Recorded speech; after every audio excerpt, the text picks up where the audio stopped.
Bush is one of the most unique artists in British musical history. Over the course of 8 albums and 28 years, she has generated a cultural legacy that has truly revolutionised popular music. What makes her fascinating to her audience is, I think, the fact that she's not necessarily making records for them. She was a fascinating young woman. And indeed, one could say that she was fully hatched. Somehow, she hatched, and there was an artist. She's a heroine to female artists and also male artists. This is a review of that music and the woman who made it.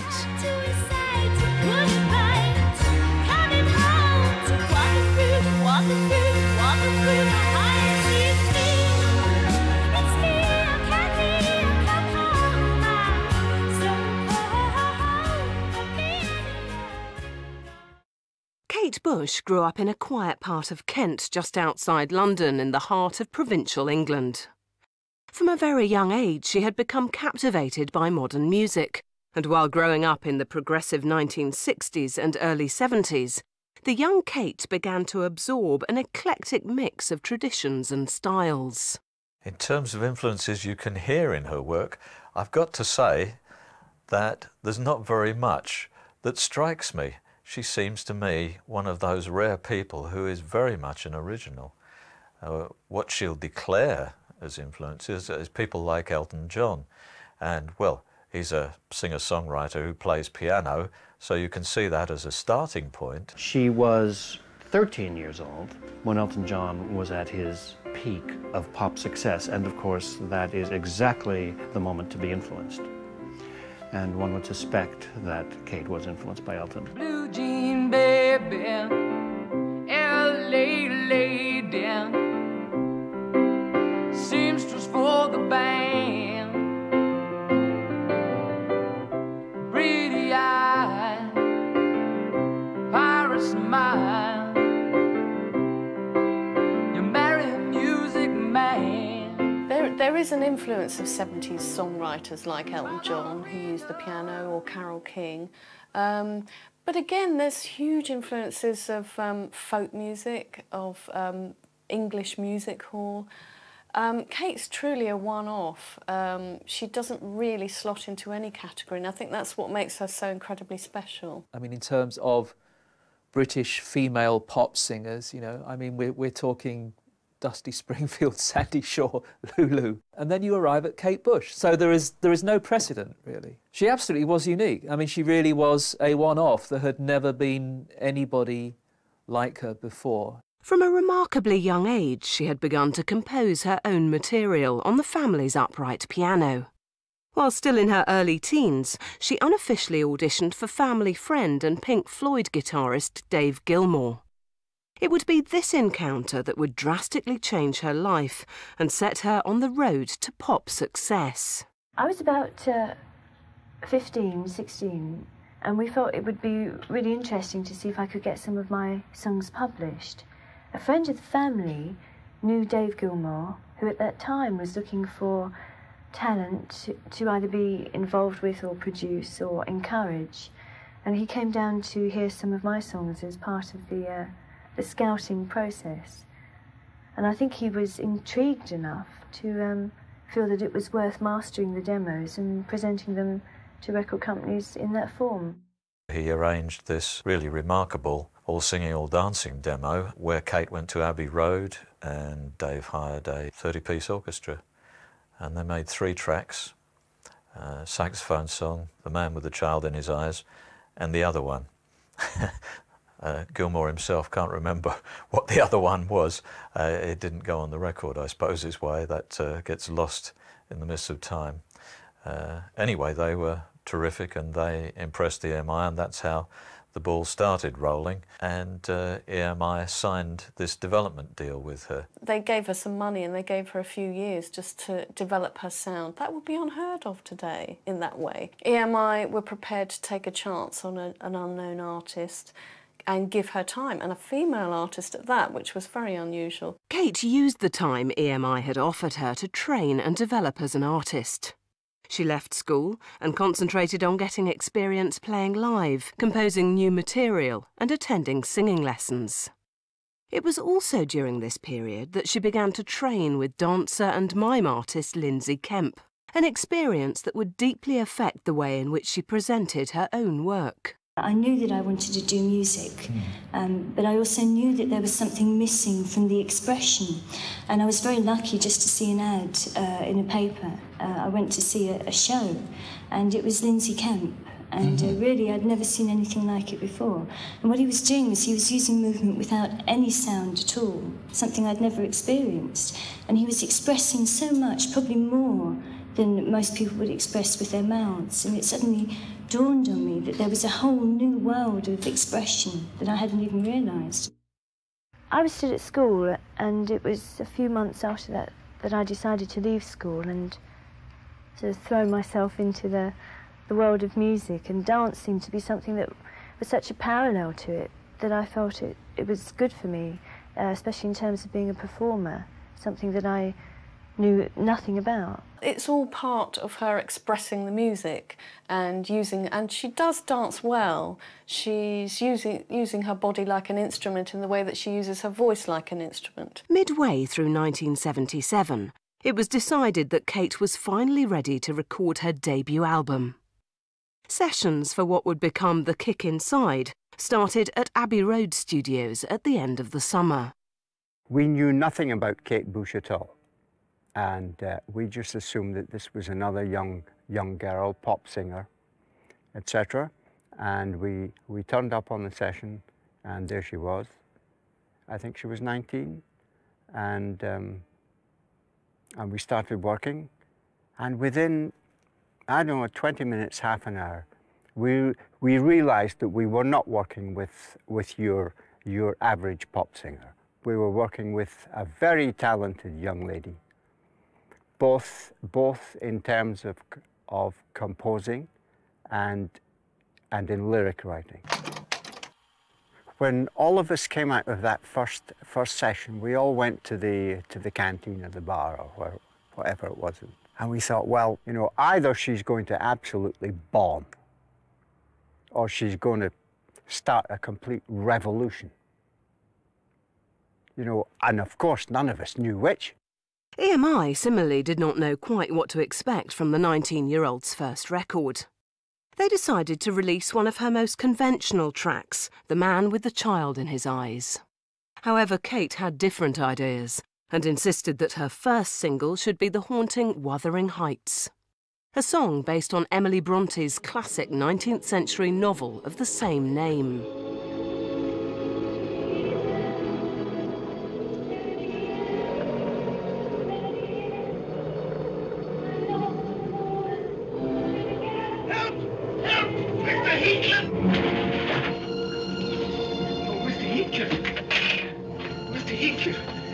Someone out there in the storm.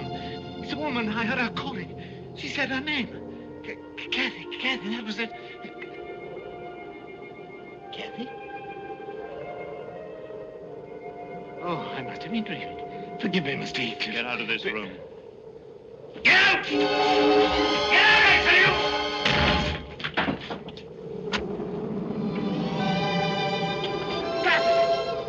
Kathy! Come in! And I'm sure one of the reasons it stuck so heavily in my mind was because of the spirit of Kathy. And as a child, I was called Kathy. It later changed to Kate. And it was just a matter of exaggerating all my bad areas because she's a really vile person. She's just so headstrong and passionate and crazy, you know. And it was fun to do, and it took a night and a half. She was singing as a ghost, a witch, her imagination of that. Kathy not coming back to life, but coming back to haunt Heathcliff and the world at large out on the wily, windy moor. It was about Kathy haunting her lover Heathcliff and wailing and whining over the moors. Really atmospheric. Haunt me then. Haunt your murderer. I know that ghosts have wandered on the earth, be with me always. Take any form, drive me mad. Only do not leave me in this dark alone, for I cannot find you. I cannot live without my life. It wouldn't have occurred to anyone I cannot die. to use as the subject of a lyric a novel that had been written hundreds of years previous. But she did so in a way which struck home emotionally. It really was at the deepest primal need, and it was a sensational bit of songwriting. Kate won her battle with EMI and convinced them to release Wuthering Heights as her first single. And so, on the 17th of February 1978, Kate Bush was finally released on the British public.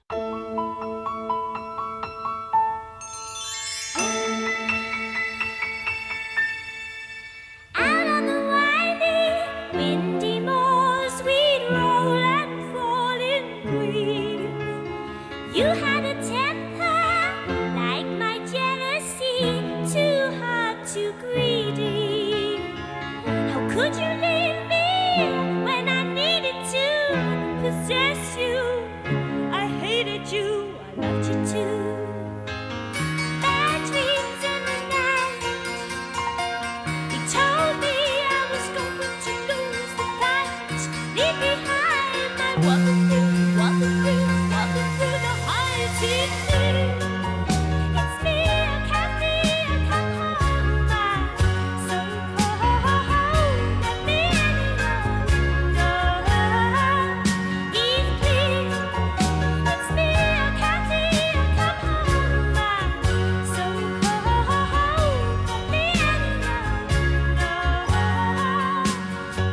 I first heard Kate when I was at Radio 1 in my program studio, preparing to go on.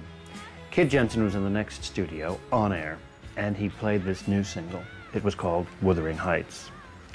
And at one point, I thought to myself, oh my God, the motor has died, meaning in the turntable, because that was the point where her voice went low and slow.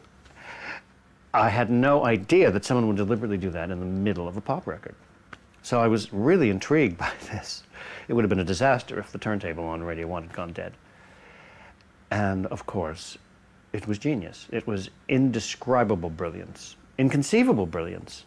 She was 19 years old. It was a great classic single. Perfect, perfecto. And of course, the first British #1 written by a British woman. It was the combination of the piano and Kate's voice just racing up and down the octaves. It was a very startling sound. It was totally new. We hadn't heard anything like it before.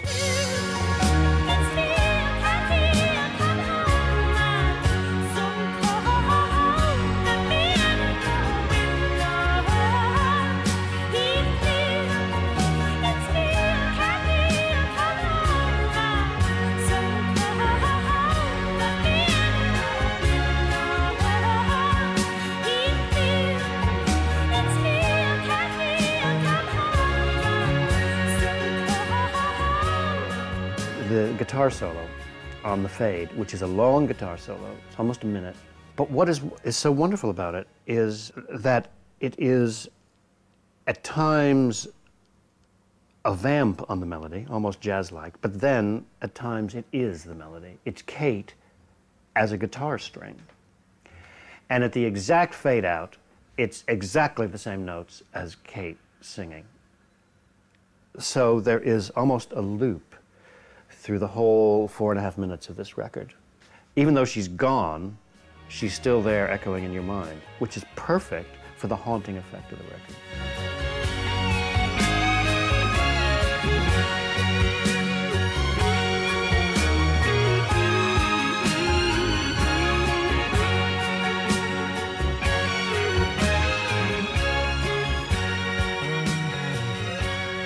I mean, it is a landmark in British pop music. The voice is quite remarkable. I mean, the voice just takes you places no other voice went. Kate really uses her voice in a very creative way, a very theatrical way, and I think it's something that she's modified over the years. That the earlier albums, sometimes it felt as if she was going up and down the octaves and using strange sounds for the sake of it, almost slightly self-conscious. Whereas with later albums, it's calmer and she just sings, and there's an intense beauty to her voice, and she just lets the melody sing out, really. But on some of the early records, like Wuthering Heights, she uses her voice to real dramatic effect, going really high and then just swooping down low. The staggering success of Wuthering Heights made Kate an instant celebrity.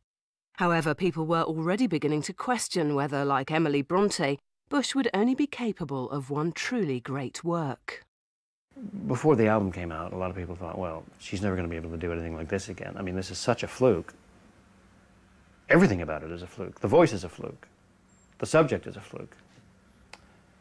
So she quite wisely didn't duplicate it and went the other way and brought out one of her piano-based tracks, The Man with the Child in His Eyes. I hear him before I go to sleep and focus on the day that's been. I realize he's there when I turn the light off and turn over. Nobody knows about my man. They think he's lost on some horizon. The Man with a Child in His Eyes, it's quite an interesting song. This was originally the one that got her record deal at EMI. It's a beautiful ballad, it's really melodic, but as always with Kate Bush, it's never straightforward, it's quite ambiguous. The meaning of the lyrics, it could be about a daughter waiting for her father, it could be about a woman waiting for her lover. There's a real ambiguity there, and it's also, it has a real beauty, but it's also a little bit chilling as well, and very dreamlike. It's just her singing melodically in that kind of contralto, which is her basic voice, and singing very sweetly and roundly, and you hear what a lovely singer she is. He's here again, the man with a child in his eyes. He's here again, the man with a child in his eyes.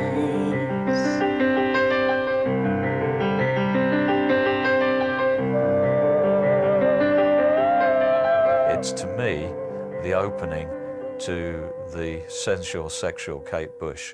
I mean, Wuthering Heights, that's a fantasy around a novel, and where Kate Bush herself stands in that, who would know?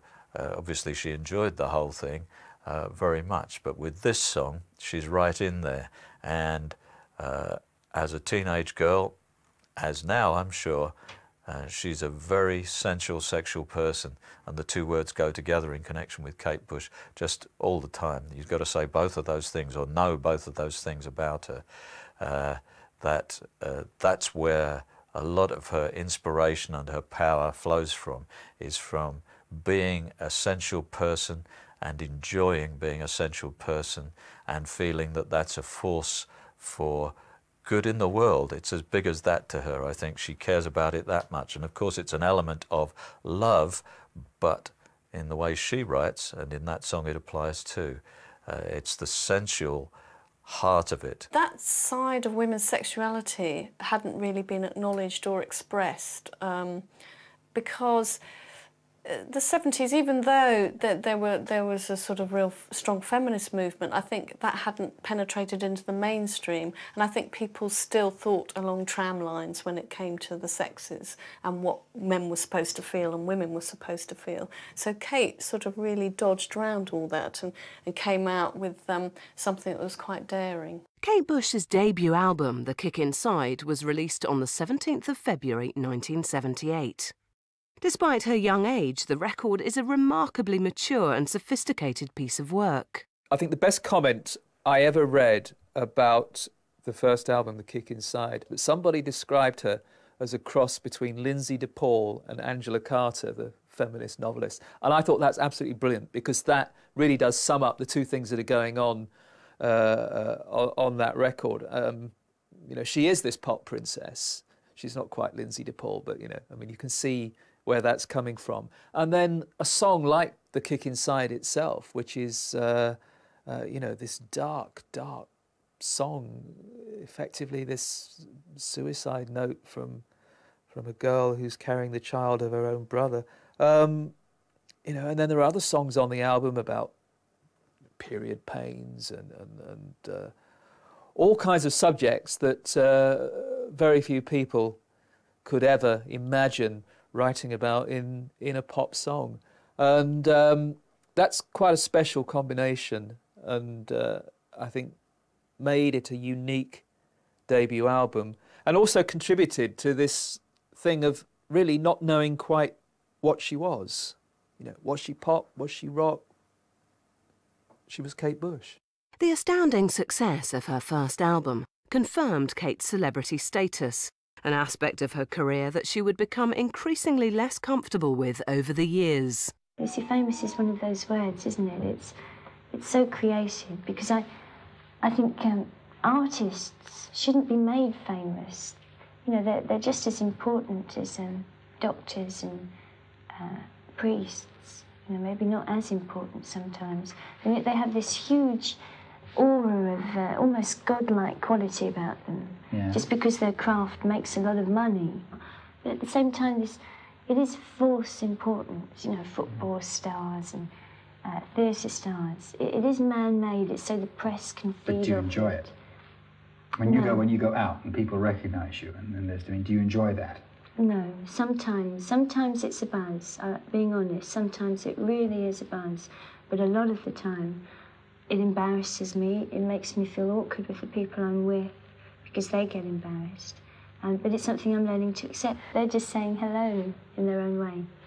I know a lot of people enjoy it. They really like giving autographs and everything. And I think it's very important, if ever anyone asks you for your autograph, you must give it to them. Because, you know, I think of myself when I was a kid and I saw stars and thought, oh God, I really want their autograph. And I'd go up and say, hello, and I'd be so shy, and I'd nearly die, and I couldn't even get the words out. So it is a matter of respect to give that to them. While The Man with the Child in His Eyes was still climbing the charts, Kate made preparations to record her second album, Lionheart. The LP was released on the 13th of November, making 1978 the most productive year of her career. I spend a lot of my time looking at blue, the color of my room and my moon, blue on the walls, blue out of my mouth, sort of blue between clouds when the sun comes out, sort of blue in those eyes you get hung up about. The way that I see Lionheart is it was quite simply a continuation of The Kick Inside. I don't think at that stage she was under pressure to duplicate The Kick Inside. I think she just couldn't. I mean, she had a backlog of songs anyway that she'd been writing for years. And I think this was just a continuation of The Kick Inside. I do feel that the second album suffered just a little because of me not having enough time in between to really write and produce new stuff and really sort out the old stuff. The rushed release of the record has often been blamed for what some perceive as Kate's weakest album. Despite these criticisms, Lionheart does contain some truly remarkable material. The first single to be released from Lionheart was the extremely theatrical Hammer Horror, which, in contrast to its predecessors, was not such a chart success. However, the second single from the record, Wow, proved to be a far more popular release. We're all alone on the stage tonight. We've been told we're not afraid of you. We know our lines so well. I've said them so many times, time and time again.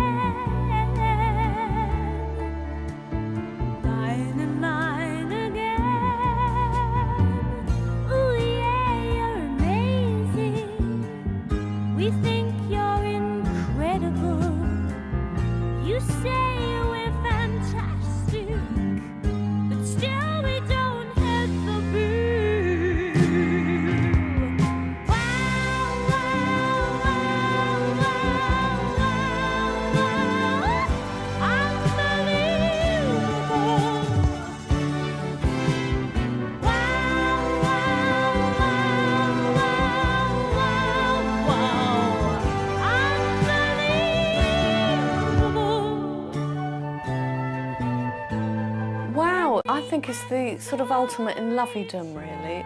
It's a song about the stage and eulogising the stage and the glory and the loneliness of being an actor.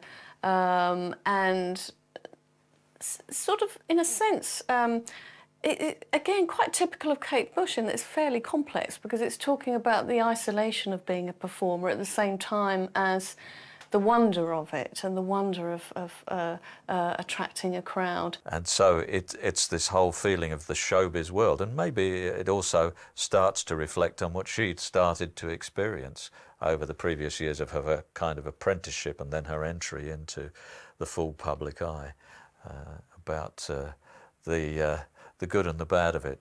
Everyone's tremendous enthusiasm. Oh, this is, as they say now, this is so exciting. Exciting is the word of that now. But she picked up on wow, and she sort of, she's taken the mickey out of herself as well. She was quite famous at the time and rather mocked for saying wow a lot in a sort of post-hippie way.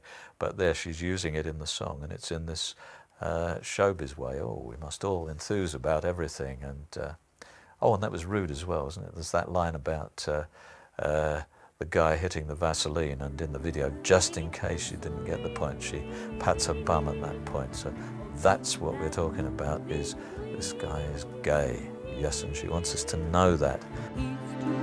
Hitting the Vaseline. Oh yeah, you're amazing. We think you are really cool. I know that everybody at radio level understood what that was about, but hey, so what? They let it, they let it go. In those days, anything went. There was none of the self-awareness that came in the 1990s at radio level. And people liked it. But by that time, the album was out. This was the second single, so it stopped at number 14, I believe. But that didn't mean that people didn't like it more than that. They knew it.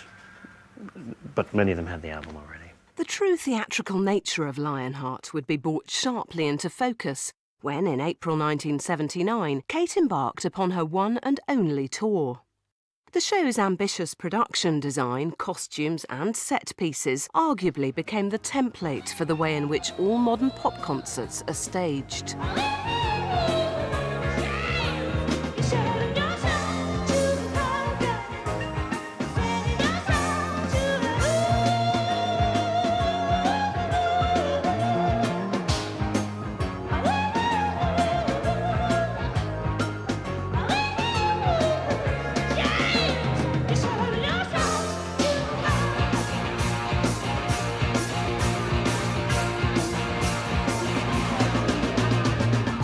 Bush's Tour of Life is what it's called in '79. I feel honoured that I actually went to see it. Yeah, it was a huge spectacle with a lot of different stages, a whole team of dancers, myriads of costume changes,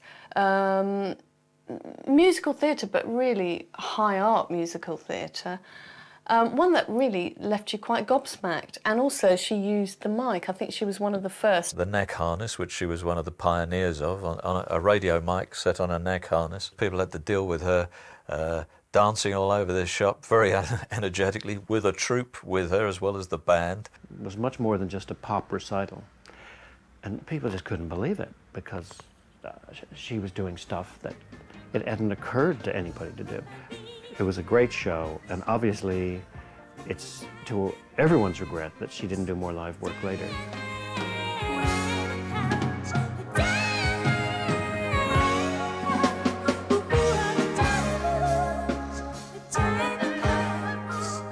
I mean, there was real depth to the show that she created, and sadly, it took so much out of her. That was it, and those who saw it can count themselves very lucky indeed. What was so surprising was that she didn't want to go back on stage after that because she seemed so at ease with it. She didn't come across as someone who was stressed with it, who had tremendous stage fright or nerves. Obviously that went on behind the scenes, but there was a real fluidity to the show. It was a lot of time and effort, a very big commitment.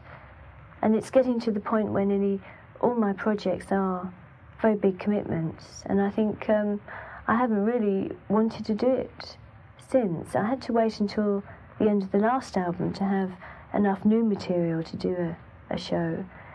But I just don't think I feel prepared for that commitment. She's managed to resist it for a quarter of a century, so one suspects she'll resist it for the rest of her life too, unfortunately. That would be great to her, you know. It'd be great if she just went out with a piano and a light bulb, and we'd all be happy about that, but I dare say she won't. After the completion of the tour, Kate returned to Abbey Road to record her third studio album.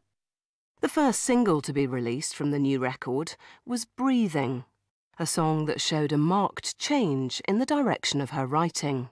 Sometime around 1979-80, probably after the tour, she does start looking outwards, and era of CND with the American bases at Greenham Common and so on and so forth. She addressed this in an absolutely unique way in the Breathing, where, I mean, you know, a lot of people were probably writing songs about nuclear destruction at that time, but who else would have seen it through the eyes of an unborn child?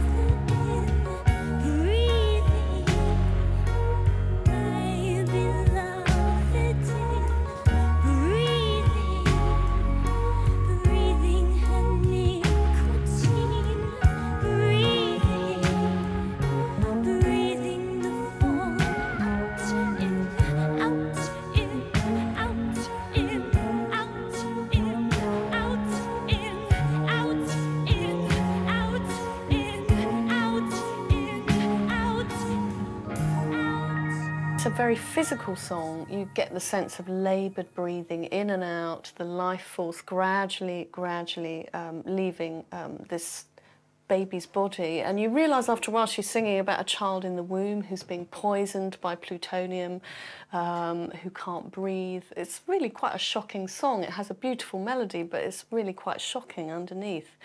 And then towards the end it drifts in and out as the life expires. Just that repeated breathing in, out, you really feel it. It's a very physical, I suppose you'd say visceral feeling you get off that song. It was very tough, very rough. The video only emphasised it.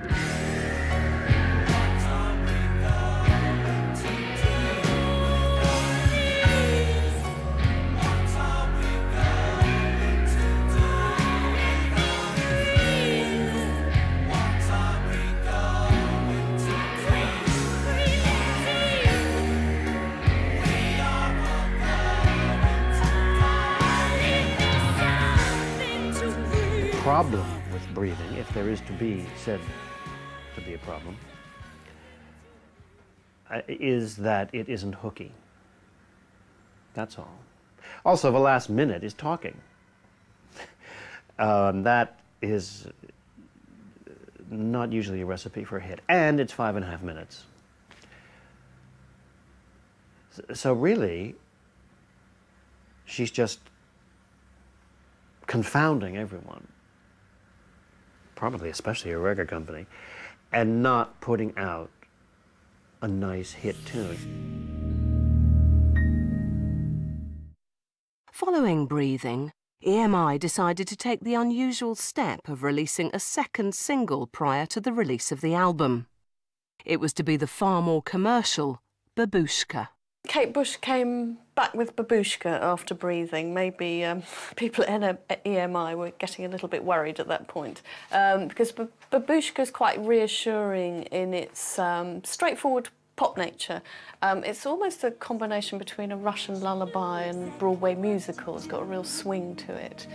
A pseudonym to fool him, she couldn't have made a worse move.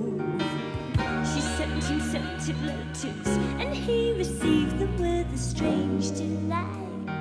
Just like his wife, but how she was before the tears, and how she was before the years flew flew by, and how she was when she was beautiful.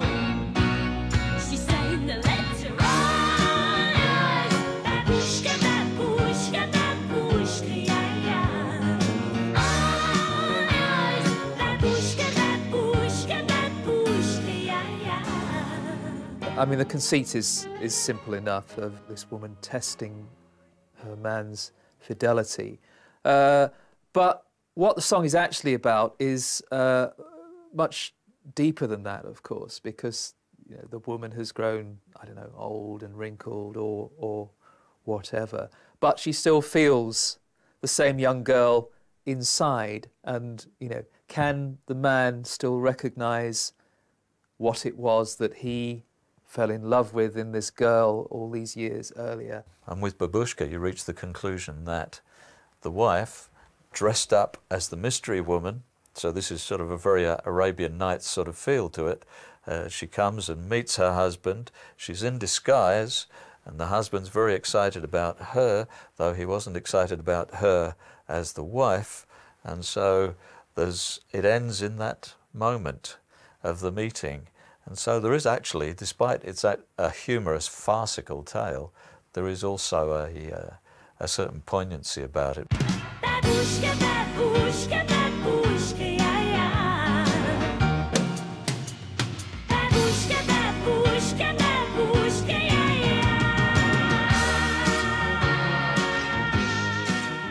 yeah. And somehow the word babushka is very appetizing for radio.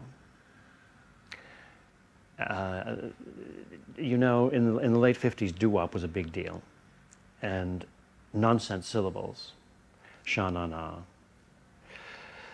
were really popular.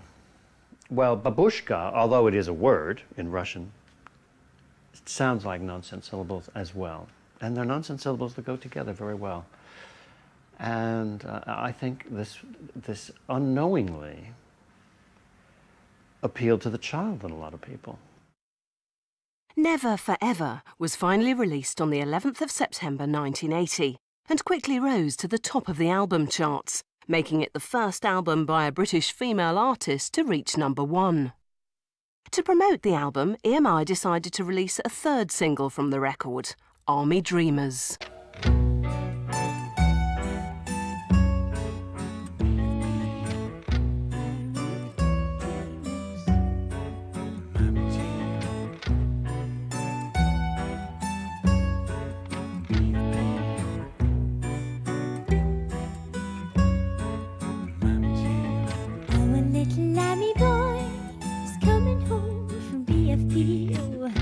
A bunch of purple flowers to decorate to Mammy's hero.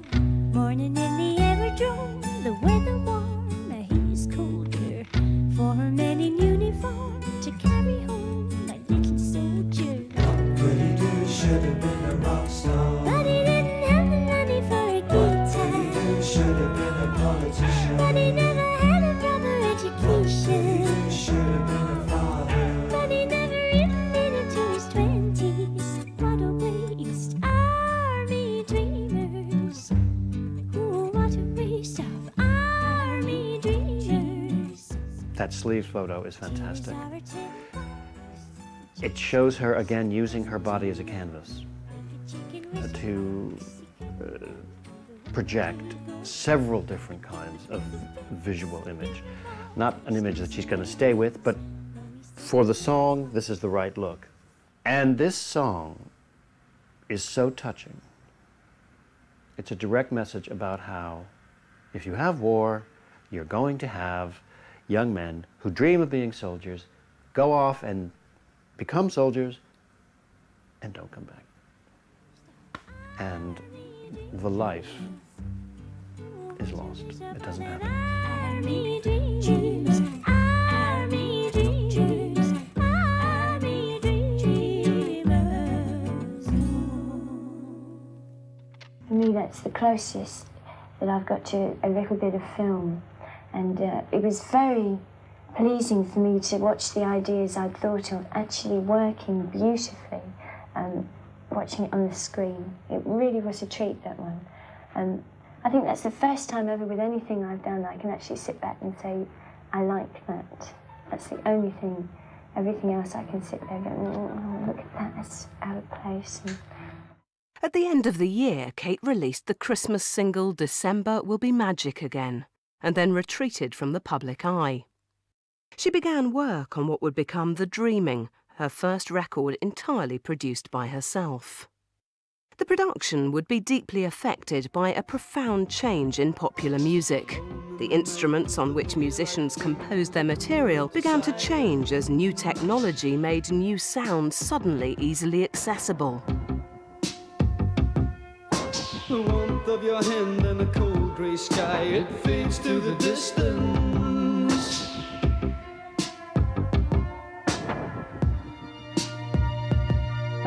The image is gone over you and I, it means nothing to me. This means nothing to me. The early 80s was really a musical revolution in terms of the synthesizer, and that completely altered the texture of pop music. And also it was a key sound in the sort of post-punk bands like Ultravox, Heaven 17, ABC as well. There was a whole new pop sound that was coming through, and it was post-punk. And I think Kate picked up on all these influences when she did The Dreaming. And you got these things called fairlights, which you could do astonishing things with, build up everything into this synthesizer and then mess about with it, push things around in all sorts of new ways, which are of course completely accepted nowadays, but it was the favourite toy of the time. Very expensive, but it was a great toy, things like fairlights. Kate was one of the early purchasers and certainly used it to the full. we were working on the third album, and there was a guy basically exhibiting the Fairlight, bringing it round to people to show them, and he brought it in to the studio because they thought I'd be interested, and I was very. So did you start tinkling around on it? And well, as soon as it was there, it was something I think I'd been looking for a long time. The ability to be able to sample any sound that you want and then play that is something that songwriters dream of, really. And it went straight on to nearly every track on the album. But the other strange thing about Kate's actual influences and reactions at the time was, which partly relates to electronics, is that she got influenced by Peter Gabriel's method of songwriting at that time.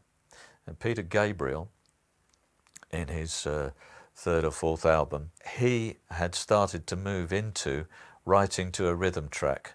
He was not starting with a lyric, he wasn't starting with a melody, he was starting with a rhythm track, a beatbox thing. So here we are, this is electronic beats.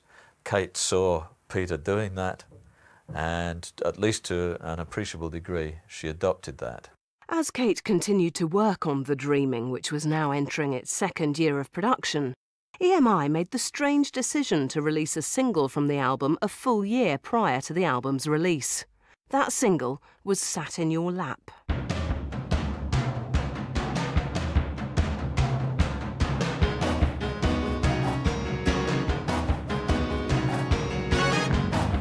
I see the people working and see it working for them, and still I want to join in, but then I find it hurting. So see that knowledge is something set up in your lap. So see that knowledge is something that you never hold. So EMI used Sat in Your Lap as a preview to the album, except a year before, so that's not ever such a good move as far as selling an album goes. But again, it's one of her real one-off strange singles, isn't it?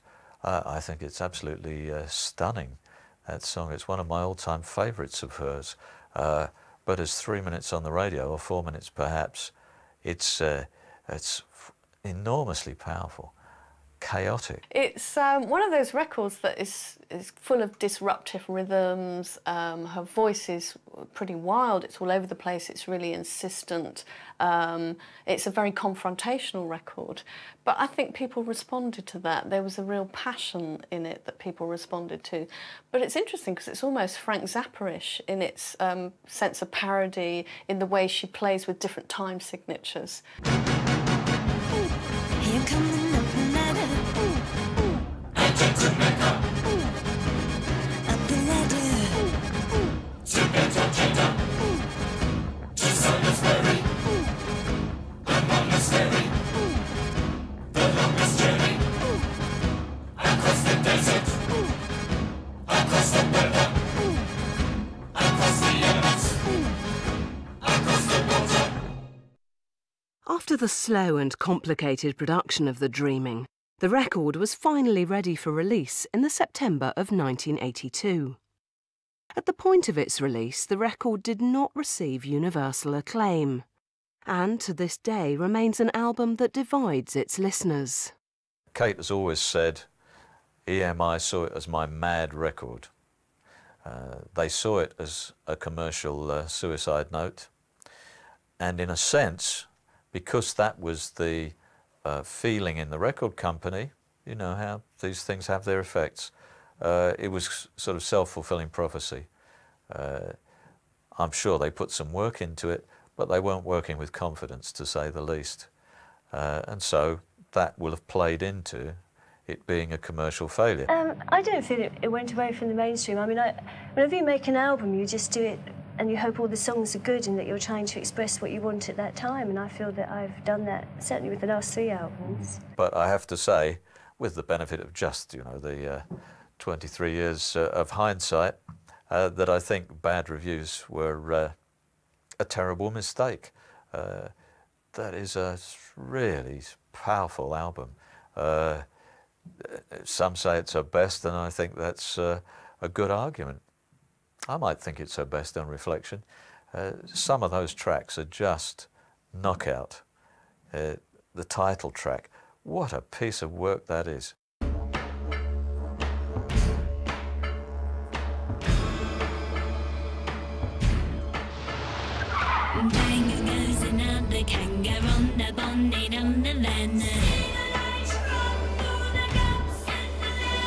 Many an Aborigines mistaken for a tree, till you near him on the motorway, the tree begin to breathe.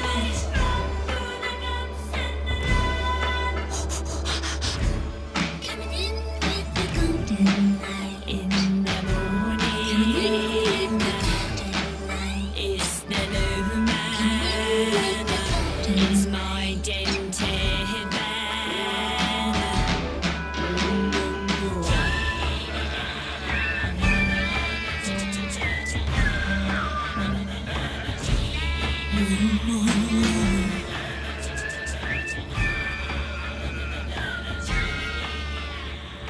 The dreaming is taken from the dream time, the Aborigines' dream time, their walkabout time, their spiritual wandering that they do, as we've been advised in no end of documentaries. And so she took that idea and then looked at the politics of it, how the Aborigines have been dispossessed of their land when we colonised Australia. She does that, amazingly enough, in a rather odd comic setting, which to my mind doesn't devalue the subject matter or the argument. She brings in Rolf Harris to play Didgeridoo. Sorry, there's one very famous Australian featured on this album who you're not used to finding on rock records. Rolf Harris. Yes. This is correct, is it? He plays the didgeridoo on that track. Yes, he does. I think it's interesting how people sort of go, Rolf Harris. Well, it's not the sort of person you're used to seeing in credits, you know. No, he's not often mentioned on this programme. No. But he is a very good didgeridoo player, which is why we used him. Well, you go for the best, don't you? What is a didgeridoo? What does it look like? It's a long piece of wood that's hollowed out, and what they do is they find the bits of wood already hollowed out because the termites eat the soft wood and literally just hollow the branch out, and they just sit and blow through them. And the blowing technique is very difficult because while you're breathing in through your nose, you have to breathe out through your mouth, and it's like a whole circular technique, so you can just keep the drone going continuously. So it's only people like Rolf Harris can quite master it, yeah? He is very good. I'm sure he is. I also heard that on that track you employed, I think, Percy Edwards to supply the kind of synthesised jungle backing. This is the bird impression. The bird impressions and all the animals. Yes. Yes. Well, I knew that in the choruses we wanted to create a feeling of the landscape, and obviously there are a lot of Australian animals, and the sounds are very reminiscent of the environment. And of course Percy could come along and give us a selection of at least 10 different Australian animals. He's made a study of Australian animals. Well, I think he's made a study of nearly any animal that's alive, and he's very unique. I mean, there is no one else really that's doing what he does. Well, I hope the album does well, both for yourself and for Percy. Kate Bush, thanks very much. With both the album and single receiving critical flack, Kate retreated from the public gaze once more. She would remain silent for 3 years, working on what has become widely seen as her masterpiece. During this time, she designed and built her own studio, allowing her more flexibility in terms of her recordings. You went away on your own terms to make this LP, didn't you?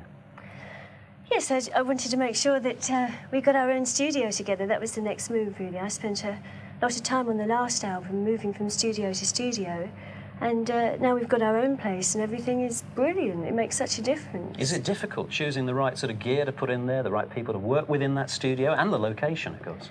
I think it's really good because you can get everything you want in one studio, which isn't always easy in a London studio. What were you looking for? What makes your studio special for you? Well, it's got all the environmental things that we want, the right kind of sounding rooms, and we've got all the outboard equipment and the right kind of speakers and everything. It's what we want, which is why we did it. Kate would finally return in the summer of 1985 and present arguably the most complete and powerful work of her entire career. This new period opened up the release of Running Up That Hill in August 1985. It quickly rose to number 3 in the charts, making it her most successful single since Wuthering Heights.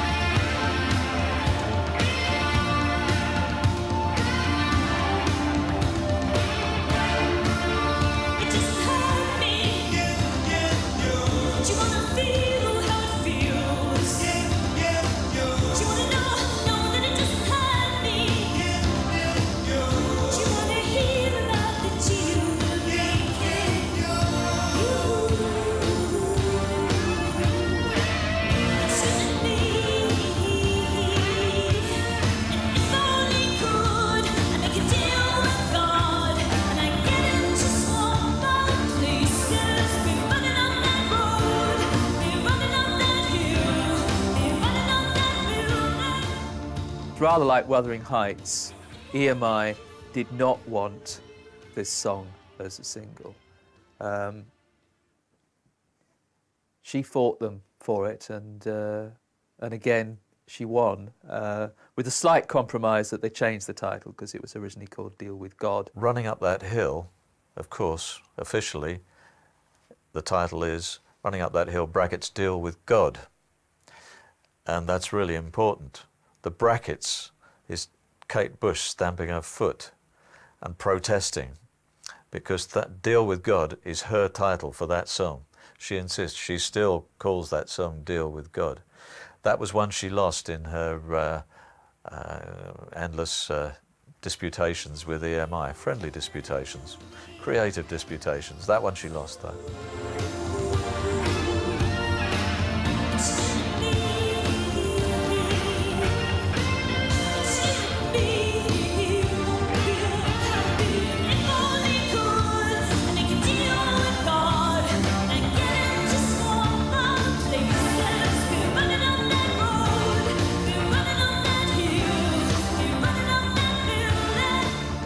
Running Up That Hill is a great record, period. And it is her biggest single in Britain since Wuthering Heights, gets to number 3, and it is her first top 30 single in America. It's very accessible. And here, the synthesizer is used in a very atmospheric way. She manages to really create an atmosphere of longing and quest. This astonishing thing is happening, the deal with God, to swap identity with someone. Again, one of these, you know, just toss it away, sort of little ideas for a pop song. So you're going to swap identity with someone so that you can see the world from their point of view. And how would that work out? You know, it may be about a love affair. If you could go into your lover's shoes and look at you as they see you, what would be going on? You know, it's just a fantastic piece of imagination translated into a lyric that really nails it, with a great hook line, of course, and a brilliantly conceived piece of music to bring out the sort of the passion and the madness and the urgency of this idea.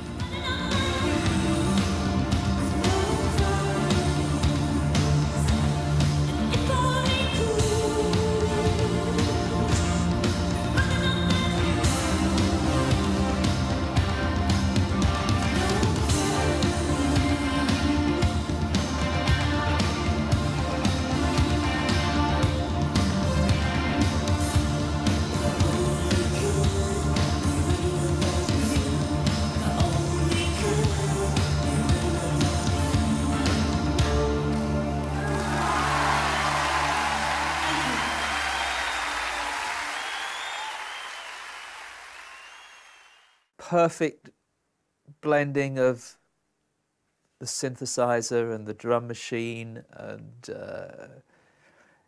I guess it achieves what she hadn't done on the previous record, and indeed synth pop was struggling to do, which was to marry genuine emotion and a soulfulness, if you like, with the technology. That was what was lacking perhaps on the previous record, and here the two come together. And indeed they do on the whole album. The album, The Hounds of Love, entered the charts at #1 and has since become regarded as one of the seminal albums of the 1980s. I think we felt that Kate was going along a certain trajectory that was whimsy, a little bit, that she'd lost her way a bit, really, and that wasn't really relevant. And then she came out with Hounds of Love, which was full of so many different influences, really picking up on emerging dance music, on world music, which was huge at that point. And the lyrics and the music worked together in a way. It was a real peak in her career. It was almost like the summation of everything that she'd done up to that point. Hounds of Love is undoubtedly the masterpiece. I mean, one of the extraordinary things about that record is its self-confidence, because after The Dreaming, which didn't sell and wasn't regarded as a success and had been the first album that she'd produced totally herself, you know, she could have taken a real knock from that. But it doesn't seem to have had that effect at all. The second side of the record contains a series of songs known collectively as the Ninth Wave. Pink Floyd often did this on their early records, which is that you put a bunch of songs on one side, as in vinyl, and you put a concept on the other side. Well, wisely, I would imagine, Kate didn't just do one side as a continuous track, which was the old Pink Floyd way, but she did a bunch of songs that were themed to some degree, and they are themed on what it's like to be dead. At least I think that's a good part of it. Clearly there's this cycle of life and rebirth going on there, inspired by this line from Tennyson. And it sounds absolutely extraordinary as well. And again, it's the attention to every last little sound. I mean, both in terms of the voice, in which she uses every sort of vocal trick in the book to create every sort of nuance of emotion, but then in the actual sounds themselves. I mean, there's this wonderful story, for example, about the waves that they recorded, which occur between the first and second track in the cycle, and she insisted were redone because they weren't the right kind of waves. You know, so that infinitesimal attention to duty. Cloud Busting, I mean, another extraordinary single that existed in its own little time and space.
Much based on a book that I found about 10 years ago.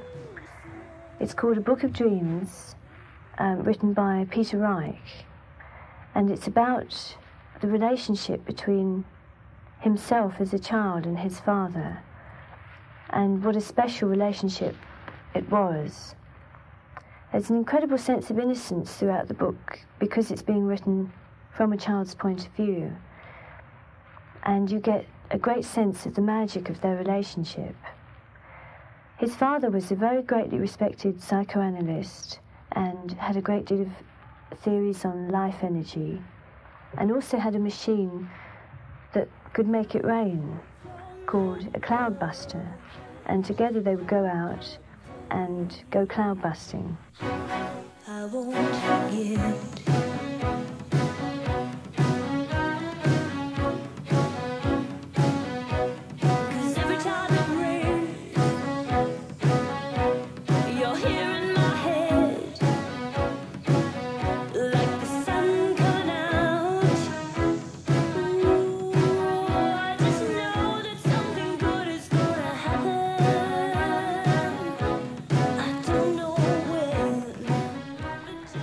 The song is really about the magic of that relationship, the adult looking back at what a good time they had. Unfortunately, the build-up in the book is where the father is arrested because his beliefs are considered somewhat outrageous. And from that point onwards, it's very difficult for the child to cope without his father. But Cloud Busting is the best video from the point of view of art. And it's really heart-wrenching when she's separated from Donald Sutherland, her dad. She can act.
song is saying that now that his father's gone, instead of the moments when it rains being sad for him, they're a very happy thing. It makes him think of his father, and in a way the rain is the presence of his father with him.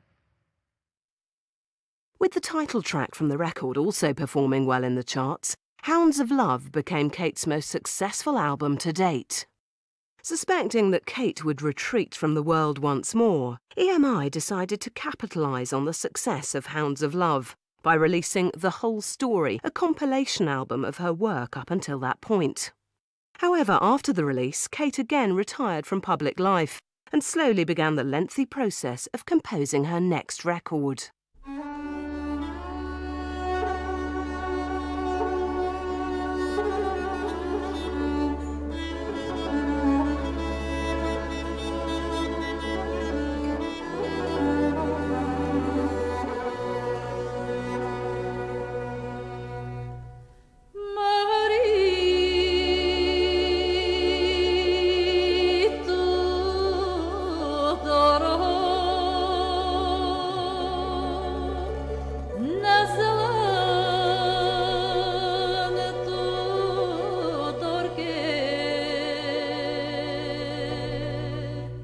I first heard the Trio Bulgarka when I'd finished the last album, and I was devastated. I think everyone that hears it for the first time is. It's incredibly powerful music, and I listened to it for a long time and started thinking how nice it would be if I could somehow work with him.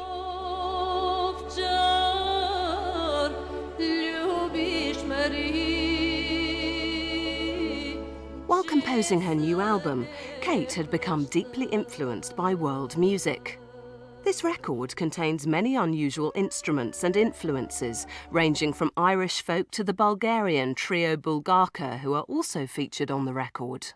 The Trio Bulgarka, these lovely, really wizened old women from Bulgaria, with their amazing shimmering voices, and she's singing, and she has a shimmering quality to her voice as well. I think she chose her world music, if you like, very well and very carefully. At that point, world music as an influence was very popular. We had Peter Gabriel doing it, we had Paul Simon doing it with Gracelands and going out to South Africa. A lot of artists were incorporating it into their sound, and some more successfully than others. And I think Kate did it in a way that was quite subtle. Kate Bush's sixth studio album, The Sensual World, was released in October 1989. The record seems to represent a change in its author. I think in a way this was her new maturity as an artist. I think she felt, OK, I've arrived now. She'd obviously established herself with the record company to the extent that, in a way, she was a free agent. OK, I'm going to take time now. The Sensual World is a mature album. It's Kate's first post-30 album. I mean, coming after the masterpiece of Hounds of Love was perhaps never going to get the acclaim that it perhaps deserved. The singles from this are quite moving. They're not big hits, but they are hits.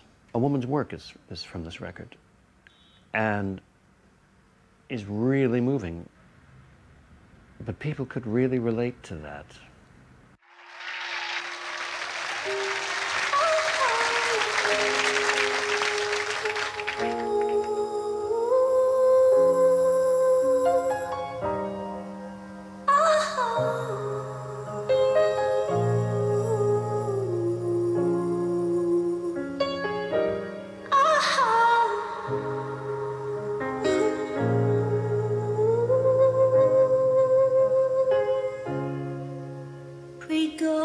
You can go.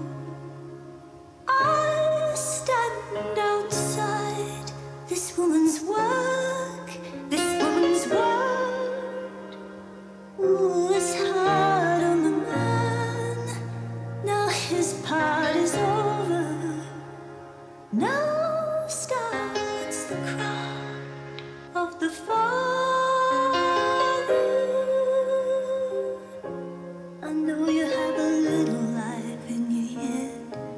I know you have a lot of strength left.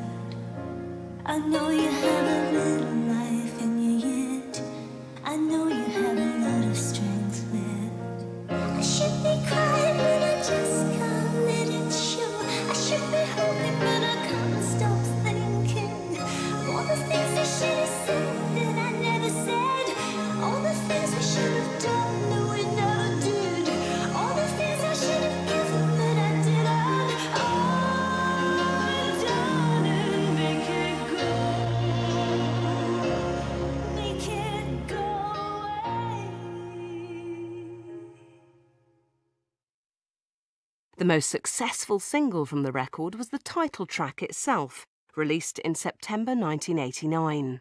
The sensual world, that is what she lives in. That's the heart of her life, is that sensual world. Much as she's a very thoughtful person, and much as she reads the papers and knows what's going on in the world, for sure, and uses all that information in her songs, nonetheless, the sensual world is where it's at, and it comes from James Joyce, from Ulysses, and the final passage, I believe, not being a person who's ever been able to get through Ulysses, but I understand that what she wrote is derived from the final passage of Ulysses, a long internal monologue by the character Molly Bloom, which Kate actually wanted to set to music, but James Joyce's estate refused her permission to do that, so she had to write her own version of it, which I believe she does quite wonderfully. And she has, it's a beautifully expressed, highly sensual lyric, but with her singing and the music exactly fitting what she's on about as well.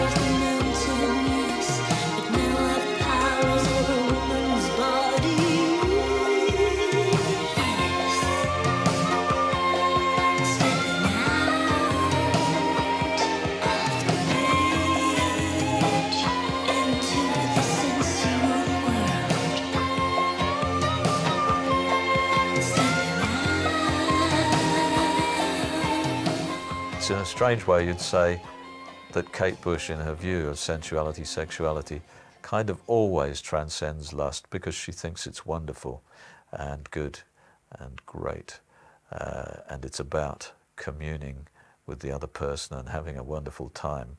So the crudity that lust implies really isn't a part of Kate Bush's sensual world.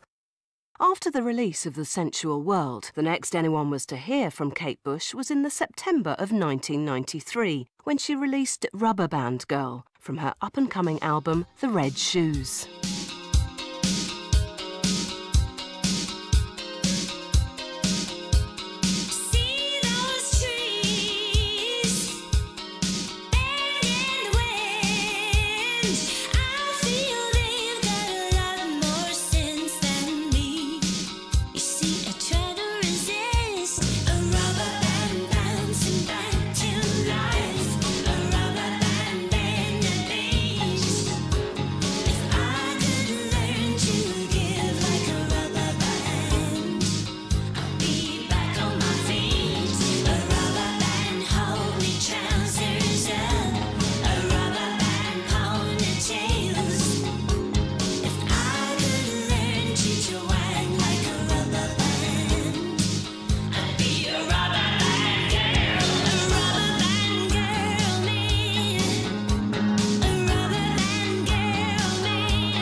Rubber Band Girl. In a way, it takes me back to Babushka and some of those more rollicking pop tracks. It's lovely. It just sort of came out just at that point where she was a serious artist, and we've got this quite light pop song, which works really well. It swings. She seems to want to create, possibly rather than recreate, the possibility of her being a pop singer. And it does have that feel to it. It's like a nice, classic, not exactly could have come out of the 50s, but in a certain way you feel, well, that could almost be a 50s pop song with a bit of an edge.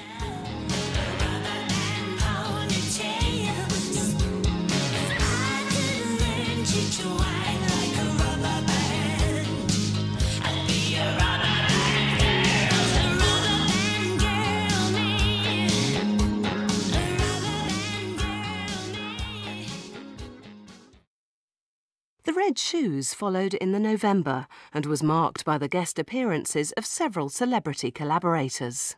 The Red Shoes itself is a strange album because on one level it's her most conventional sounding record in many ways. Partly because you've got all these celebrity guests on it, which is something she hadn't really done before. You know, from Eric Clapton to Prince, Lenny Henry. What's the point of having Lenny Henry unless people know it's Lenny Henry? One problem of having a lot of famous guest stars is that you dilute your own vision. It's really hard to have famous people on without drawing attention to the fact that it's them. And one of the most wonderful things about Kate Bush is that her records are Kate Bush records. It's almost as if there's a Kate Bush universe in which none of us visit. We don't have the passport to get into the Kate Bush universe. And yet on this album, a lot of people had the passport to get into the Kate Bush universe. There's a sadness about it which crops up from time to time. There's a line repeated about life being pain. That crops up in 2 songs, obviously consciously. And the truth is her mother had died a short while before this album was made, or completed at least. And you just think, well, that's in there. She said she didn't want to deal with it. She couldn't deal with it head on, so to speak, at the time. A lot of different juxtapositions and even contradictions going on the record. And again, it probably didn't get the attention it deserved at the time. I think probably of all of Kate Bush's records, it's the one that's ripe for revisiting and reassessing. I think it's probably a lot better record than it was given credit for at the time. The Red Shoes peaked at number 21 in the charts. It was, however, not to be the final chapter in the album's story. Where am I? Who are you? I'm not meant to be here. I don't understand how this has happened. What the hell is going on? Look, who are you? Oh, please. You must help me. Shortly after its release, a short film based on the record appeared in limited cinemas across the UK. The film was directed by and stars Kate Bush alongside Miranda Richardson. However, it was neither an artistic nor commercial success. My way out, oh, please. You must help me. Help you? How can I help you? I can't use my hands. I can't use my hands. I have to get back. I mean, it was such a consciously arty creation. I really did detest it at the time, I know. And I sort of regret my detestation, because you don't want to detest something that Kate Bush does. She's a great artist and quite clearly a lovely person. But nonetheless, she seemed to, in the movie, in complete contrast to the album, she seemed to have got herself lost in artiness. I know she was upset by the relative failure of the Red Shoes short film, which was a very awkward length, halfway between a genuine short and a full-length film. The fact is that cinemas don't schedule 45-minute movies anymore. And that put a bit of a dent in her confidence, because she had started out with incredible acclaim from her videos from the first one, which was Wuthering Heights. And when you suddenly run across a situation that's less than perfect in terms of reception, you do have self-doubts. Many people believed that The Red Shoes was the end of the story for Kate Bush as a recording artist, as she remained silent, raising a family for the next 13 years. However, in December 2004, an understated message was sent to the Kate Bush fan club, announcing that the long-awaited 8th album would be released the following year. The announcement suddenly blasted Kate back into the public consciousness, and once again she began to appear in the national press. The excitement finally peaked on the release of King of the Mountain in October 2005.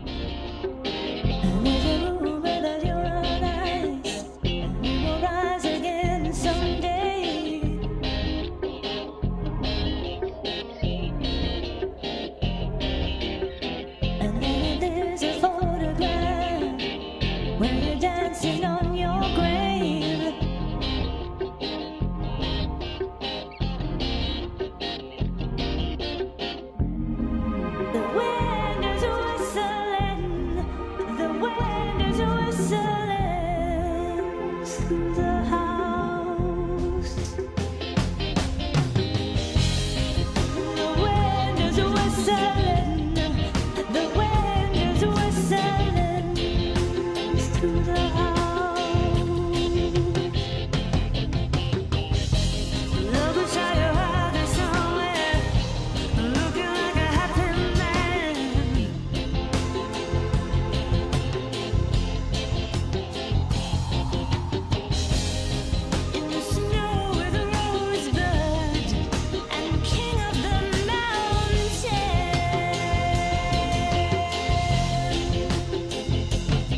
King of the Mountain was, I think, a really good comeback, which is what it was after all these years, of course, after 13 years. King of the Mountain is an interesting song, again, because in a way she's come full circle because she's bringing up the haunting theme that she established with Wuthering Heights, and you feel the ghost of Elvis permeating this song to the extent that there's an inflection in her voice, a sort of Elvis inflection in her voice, and she's wondering about the king and quite just musing on why would someone who's got so much money fill his house with priceless junk.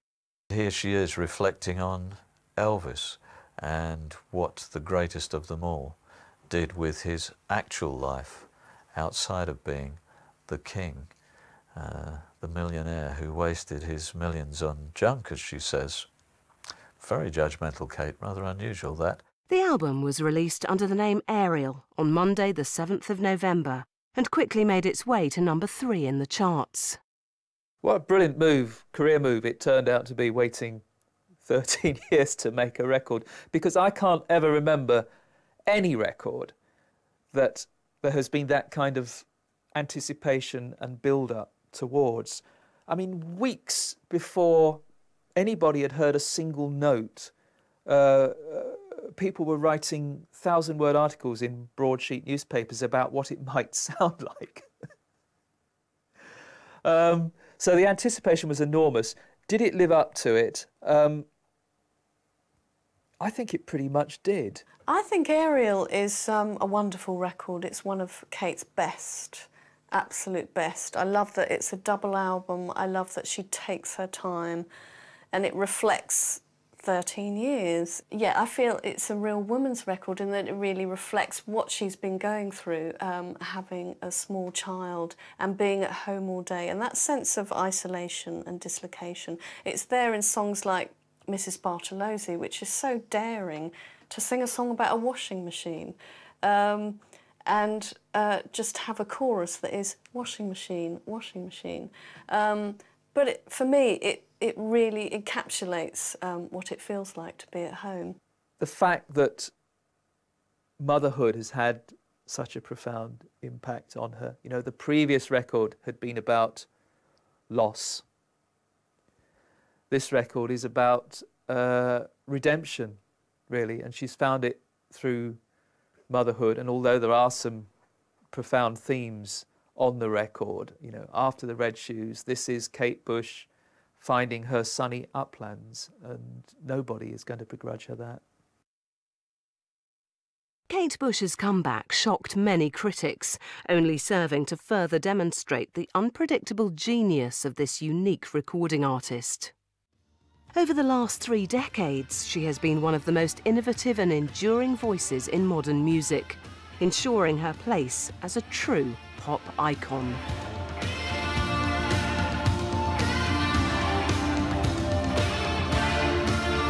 Her music is so intensely private, and I think that is really, really quite unique. I mean, you sort of come away from a Kate album, and you know, in some ways you're sort of blushing, you know, because she's revealed a little bit of her soul to you. Just stepping outside every cliche, every fixed parameter of thinking and singing and writing and working. She's just a totally unique artist, both in the songwriting and in the way she's operated within the pop world.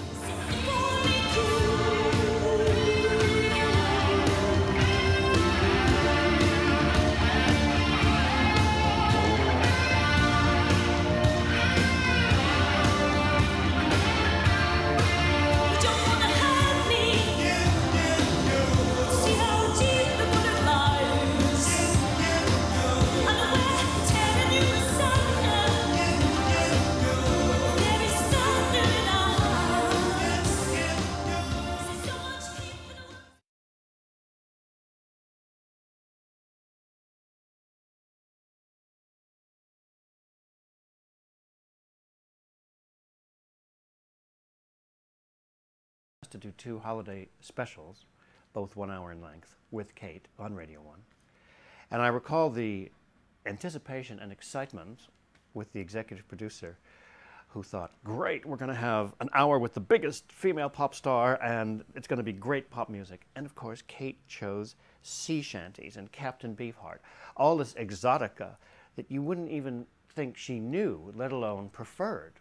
But the fact is, it's a tribute to her family and to her own taste that she grew up and somehow managed to avoid being pasteurized. Her favorite songs were not Chirpy Chirpy Cheep Cheep and Wig Wham Bam. She liked music beyond the vinyl 45.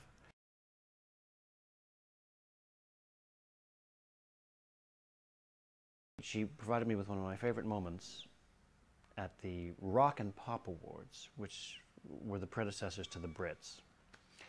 And they were held in the Café Royal at lunchtime. And one year there was an infamous taping, fortunately not a live show. They had Gary Newman live from Pittsburgh via satellite.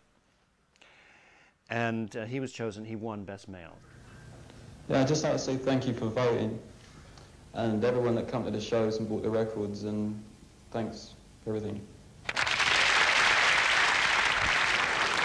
So, Gary Newman was your choice for Best Male Singer of '79. Well, let's now see who's been voted Best Female Singer of '79. He's asleep on satellite because it's 7 in the morning, and so Kate's chosen Best Female, and she goes to him and he says, "Oh, I'm glad I'm not on satellite. It makes you look really spacey." And everyone loved her. The result for the Best Female Singer, an overwhelming win. For the second time round, it's Kate Bush. Kate won her award by the biggest single margin of any category, following 4 times as many votes as her nearest rival. She also took the award last year following her chart-topping single, Wuthering Heights. Oh, yeah. It's a great pleasure to give it. It's yours this time. There you go. It's all yours. You can have that as well. Yeah. Well, I'm really glad I'm not on satellite because it looks like it really freaks you out. I'm glad I'm here. And thank you. I just want to say there are so many people I have to thank from all my life that have helped me just to cope with things, yeah, because you do have to cope. And this is great. And thank you all. You're wonderful. Yeah, great. Kate Bush, ladies and gentlemen.